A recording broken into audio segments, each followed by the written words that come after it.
So my preparation for a flash attempt is not really that different than my preparation for a red point attempt, other than maybe having, a little bit more like nerves or being a little bit more anxious than I would be.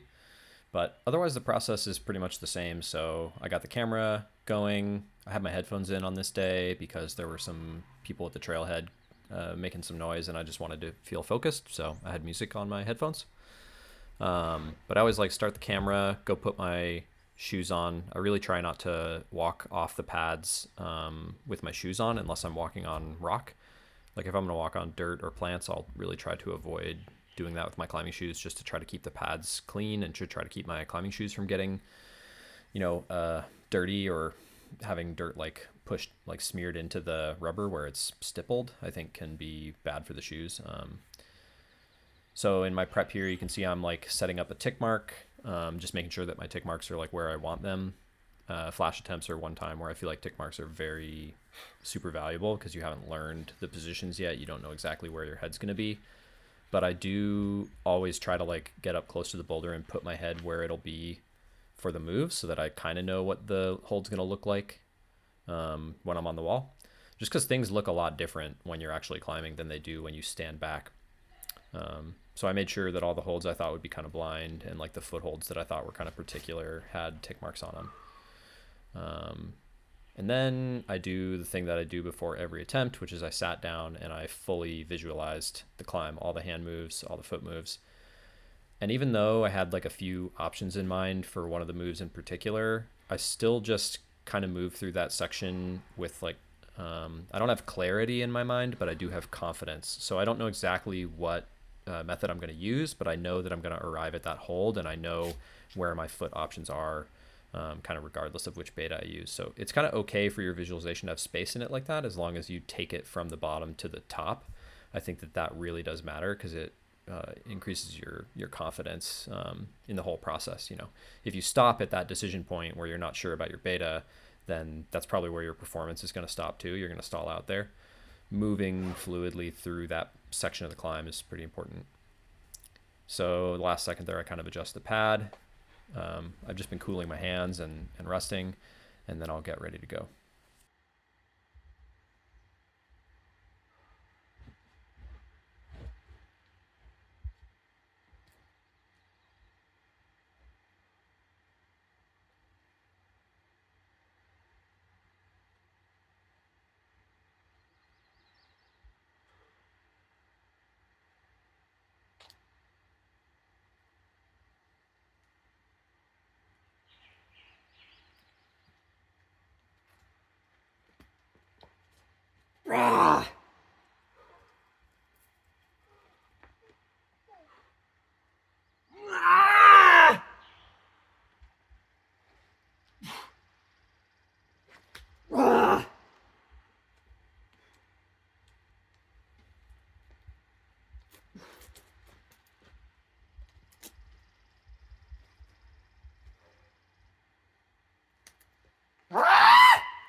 All right, I just flashed this boulder problem behind me, which is quite hard.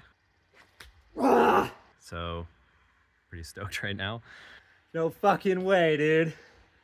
I'm gonna say a few things about why I chose to try to flash it and maybe walk through the process of my preparation a little bit, just because I have time. I had 3 hours to climb this morning, and between the warm up and climbing this, I still have about 2.5 hours. So not a bad morning so far. I thought maybe it'd be a little humid, but actually it feels great. I have very, very dry skin, so slightly humid air tends to do pretty well for me. And I'm up at Mountain Home right now in Leavenworth, which is like one of the sub areas of Leavenworth, and the rock up here is like very large grains, so it's very frictiony and like grabs your skin quite well. So for me, with the dry skin, humid air, that's actually a really nice combo, and I tend to climb decently up here when it's like this. When it's super dry, I get cut up here. Let me turn my fan off. So I knew this would be a good candidate for a flash because a few things. First of all, it's quite close to the road. You can see it over there, just over the boulders. So it's not too far from the road, which means it's quite easy to protect really well. I just pulled 3 pads over here. It's kind of a built landing. Like if you biffed it off the top, you'd probably, you know, fall pretty badly, but the top is quite easy, so no biggie. Yeah, so I saw a video of this maybe 2 months ago or so of a local guy climbing it, and it looked really intriguing. Lots of like small holds, which I'm pretty decent at as long as they have friction, and heel hooks and like lots of tension through the core and like pulling from hold to hold, but no crazy powerful moves, at least through what looked like the crux of the boulder. It looked a lot more like body tension oriented, which is something that I tend to be pretty good at. And heel's also something I tend to be pretty good at. There's like these big ledges that you can put your feet on, and it's more about how small the handholds are and how hard the positions are. But if you can get a lot of weight through your feet, then those big footholds, you know, make the problem feel like a little bit easier, you know, if you're good at weighting your feet. So I did fumble a little bit through the beginning because I tried to do some different beta that I had seen, but I was here a few days ago with a friend of mine who tried this, and I just was hanging out, and so I sort of got to see him like explore some other beta options, and I like threw some ideas out to him. And one of the ideas was for the first crux move, like putting a high left heel, and that letting you kind of like slow down that first crux move to the first seam, and that worked pretty well for my friend. But then I had seen other beta keeping the foot low, because the hold you're going from is quite juggy, and the foot is pretty decent. It's just a very long move. And this other beta I thought maybe looked better for a flash attempt, but then when I was on the wall, it seemed like it would be like a little bit dynamic. So I kind of changed course midway and threw the left heel up. That move was okay. And then that's like the beginning of the crux. Basically, the next 2 holds are both really bad. And I honestly don't know how I held on. I just tried really, really hard. Which is kind of funny because I've spent the last like 6 weeks, you know, mostly sedentary. Like I've been doing a little bit of strength training, but I really haven't been climbing that hard. Just doing some, hey, no eating grass. Just doing some strength training on my wall, on the board, and not really like doing proper rock climbing all that much, except for maybe the last like 2 weeks or so. I've started doing a little bit more like moderate climbing, but this is cool. It's like proof that you can tap into that high level of try hard even when you're not super well trained. You know, it's something that I feel like I've built up over many years, and something that maybe I'm naturally good at. But it's important to recognize, like, people often put a lot of limitations on themselves in terms of their performance. Like, oh, I wouldn't try to flash something really hard because I really haven't been climbing that much lately. Or like, I wouldn't want to go try to lead a route because I've mostly been bouldering. You know, and it's like, that makes sense to an extent, because it does reduce your risk, and it reduces your risk of failure or your risk of like feeling bad about yourself. Definitely reduces your physical risk a little bit, but if you're willing to take on that physical risk, then in a lot of ways it probably makes sense to try hard, because life is short, and there's a lot of boulders to do, and I just got to have like a pretty peak experience doing this one on my first try. Yeah, it's always worth it to do your best, and if something matters to you, to give it the effort that it feels like it deserves. So pretty happy about that effort. Let me show you the holds, because I think one thing that's interesting about this boulder that made me really want to try to flash it is that you can touch all the holds from the ground, which always helps with a flash attempt. I'm quite good at low balls because I've climbed a lot of low balls. And with like anything that's properly tall these days, I tend to preview it on a rope, which basically invalidates a flash. So at that point, I would just try to do it in a good style rather than trying to flash it. Whereas this, I could touch all the holds, so I knew it was a good candidate for a flash attempt. So let me show you the holds. So we'll do the kind of Eric Jerome style walkthrough. This is your start hold. Very comfortable, like 3-pad jug. I put a little tick here for where to put my foot, because if you can tell, there's quite a nice edge here you can like dig into with the foot, whereas a lot of the rest of these spots are quite slopey. This spot where my finger is a lot more in-cut for the foot, but because it's tight here, it's hooded. When you put your foot on a hold like that and you try to toe in on it, a lot of the time you'll pop yourself off the edge, whereas over here there's a little bit more space, like for your toe cap. Start foot down here. Pretty bad foot, but you're on a jug and you're only on the foot for a second. And then you have this other foot rail. I use this a little bit to stabilize, but I didn't really make as much use of it as I thought I would for how good it is. There's the foot for the second move. Pretty decent sloping edge. This is a second hold. Quite nice, deep in-cut jug. So the first two moves are very chill. You just move to this thing and you're good. This is the move where I kind of hesitated because you're really underneath this roof here and you're trying to get to this hold.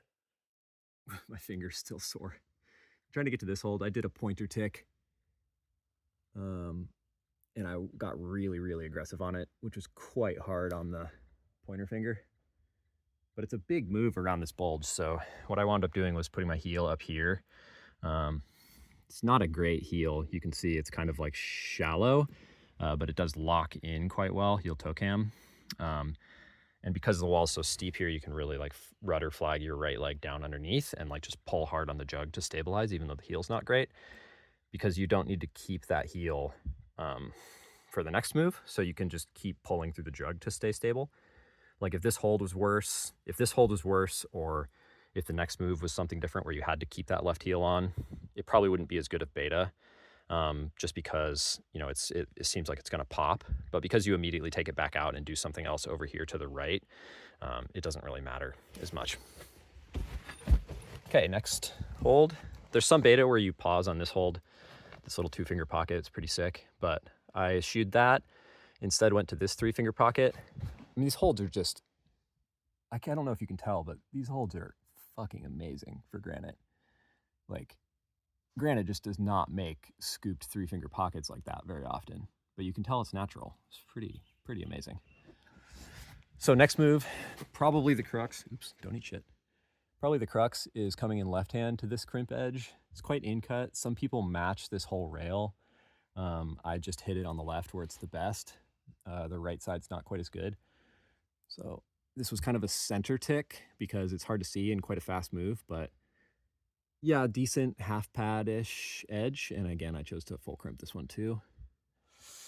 So then you're standing on basically the start rail down underneath here somewhere. And you go to another right-hand seam, another incredible kind of pockety hold. And this seam continues down, but this is the spot that's most in reach. It's like a nice, like, it's not in-cut, it's quite shallow and scoopy, but decent hold. And then next hold is absolutely incredible. Perfect granite sloper. Just like, they don't come any better than that. As like one of the best slopers in Leavenworth, I think. And then do something to get your hand up to that jug and top out. That's the holds. Pretty sick boulder. Pretty small, but every hold is really sick. Maybe one of the best, maybe one of my favorite hold sets of anything hard in Leavenworth that I've ever tried. Just incredible. Good spot for the dog. And I'm just in this like nice kind of bucolic little meadow up here at Mountain Home with a porta potty in view, you know, just in case you need to go.